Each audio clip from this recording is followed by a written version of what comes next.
अस्सलामुअलैकुम दोस्तों, Urdu real TV YouTube channel में खुश आमदीद जी। तो दोस्तों अज जी मैं वीडियो बनाई है वो आ बंदेशा खानदान के जानशीन शहीद अब्दुल रहमान बंदेशा दी। मुअज़्ज़ज़ दोस्तों, बंदेशा खानदान की गैरत, बहादरी, शुजात ते फ़र्क दिली ते हमदर्दियाँ पाकिस्तानी तरीख दे विच खसूसन पंजाब दे विच डकियां छुपियां नहीं ने।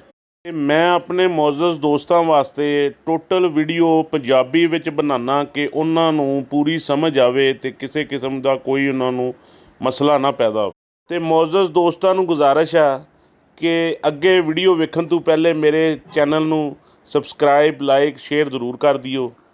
ते चौधरी इलियास बंदेशा साहब दी जिन्हां लोकां नाल दुश्मनी सी वो वड़ैच ग्रुप ते लक ग्रुप सी ते यह दुश्मनी कई दाइयां तो चली आती सी। ते मुअज़्ज़ज़ दोस्तों, बंदेशा खानदान हमेशा गरीबां दे मजलूमां दा साथी सी ते इन्हां दा सपोर्टर सी ते फिरौनां दे अगे डट के खड़े होने वाला सी। ते यह जिहड़ियां दुश्मनियां मोल लईआं बंदेशा खानदान ने यह सिर्फ गरीब खानदानां दी वजह तो ही मोल लईआं गईआं ते इन्हां दी कोई ज़ाती दुश्मनी अपनी नहीं सी। शहीद इंसानियत चौधरी अब्दुल रहमान बंदेशा दे वालिद मोहतरम ते दो चचा शहीद हो गए ते फिर भी दुश्मनी चलती रही। ते जेड़े बाबा जी इलियास सी उन्हां दा एक ही भतीजा सी ते जेड़ा खानदान दा आखिरी चश्मो चिराग सी वो सी चौधरी अब्दुल रहमान बंदेशा। ते बाबा जी इलियास ने अपने खानदान का जानशीन अपनी जिंदगी दे विच ही मुकर्रर कर दिता सी ते वक्त ने साथ ना दिता ते बाबा जी इलियास इस दुनिया तो पर्दा फरमा गए। ते बाबा जी इलियास का एक ही दमाद सी जिहदा नां है डॉक्टर निसार जट ते इह सिंध दा रहण वाला।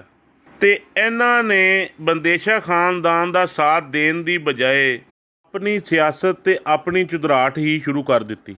ਜਿਹੜੇ ਬਾਬਾ ਜੀ ਇਲਿਆਸ ਦਾ ਦਮਾਦ ਸੀ ਡਾਕਟਰ ਨਿਸਾਰ ਜੱਟ ਜੀ, ਉਹ ਬਾਬਾ ਜੀ ਦੇ ਫੌਤ ਹੋਣ ਤੋਂ ਬਾਅਦ ਉਹਨੇ ਬੰਦੇਸ਼ਾ ਖਾਨਦਾਨ ਨਾਲ ਆਪਣੀਆਂ ਅੱਖਾਂ ਫੇਰ ਲਈਆਂ।